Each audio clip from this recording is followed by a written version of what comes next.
Today's topic is hypotonic solution. Previous class में हमने क्या पढ़ा था? Isotonic solution. आइसोटोनिक सॉल्यूशन मतलब क्या होता है? उसमें सॉल्यूट और सॉल्वेंट का क्या होता है? इक्वल लॉस होता है, उसको क्या बोलते हैं? Isotonic solution.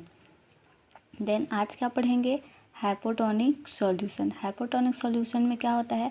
जब ब्लड प्लाज्मा से सॉल्यूट क्या हो जाता है? बाहर निकल जाता है, जिसके कारण से ब्लड प्लाज्मा का ऑस्मोटिक प्रेशर क्या हो जाता है? कम हो जाता है।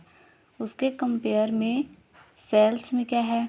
सॉल्यूट की मात्रा प्रेजेंट है, जिसके कारण से उसका ऑस्मोटिक प्रेशर क्या रहता है? इंक्रीज रहता है। और हमने फ्लूइड एंड इलेक्ट्रोलाइट में क्या पढ़ा था? अगर किसी भी फ्लूइड में सॉल्यूट की मात्रा ज़्यादा है तो उसका ऑस्मोटिक प्रेशर भी क्या रहेगा? ज़्यादा रहेगा। और जिसमें ऑस्मोटिक प्रेशर ज़्यादा रहेगा वो दूसरे फ्लूइड के सॉल्वेंट को क्या करेगा? अपनी ओर खींच लेगा। उसी को क्या बोलते हैं? Hypotonic solution. मतलब इसमें क्या हो रहा है? ब्लड प्लाज्मा में सॉल्यूट बाहर निकल गया, जिस कारण से इसका ऑस्मोटिक प्रेशर क्या हुआ? कम हो गया। सेल में सॉल्यूट प्रेजेंट है, जिस कारण से उसका ऑस्मोटिक प्रेशर क्या है? इंक्रीज है। जिसका ऑस्मोटिक प्रेशर इंक्रीज है वो दूसरे फ्लूइड से सॉल्वेंट को अपनी ओर खींच लेता है, जिसके कारण से क्या होता है? Cellular oedema. ठीक।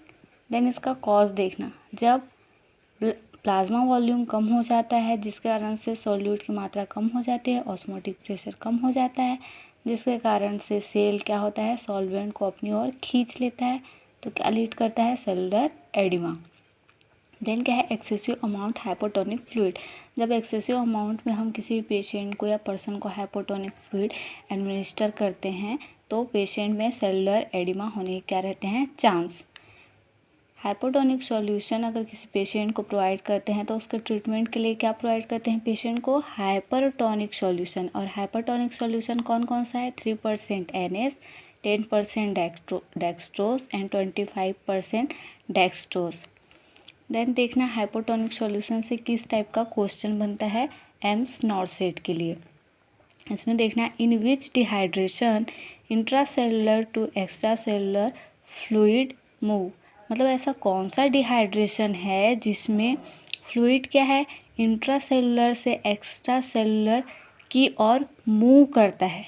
तो कौन सा फ्लूइड होगा? हाइपोटोनिक फ्लूइड या हाइपोटोनिक डिहाइड्रेशन। क्योंकि इसमें ब्लड प्लाज्मा क्या है? इंट्रासेलुलर है और सेल क्या है? Extra cellular. तो ब्लड प्लाज्मा में सॉल्यूट क्या हो रहा है? बाहर निकल जा रहा है, जिसके कारण से उसका ऑस्मोटिक प्रेशर क्या हो रहा है? कम हो जा रहा है। उसी में सेल का ऑस्मोटिक प्रेशर क्या है? ज़्यादा है, जिसके कारण से ब्लड प्लाज्मा का जो सॉल्वेंट है उसको सेल अपनी ओर खींच ले रहा है, जिसके कारण से रिजल्ट में हमको क्या मिल रहा है? Cellular oedema. मतलब इंट्रासेलुलर से फ्लूइड कहाँ मूव करता है? एक्स्ट्रा सेलुलर की ओर। उसको क्या बोलते हैं हम? Hypotonic dehydration. अगर आपको कोई टॉपिक और जानना है तो कमेंट करें। Thank you.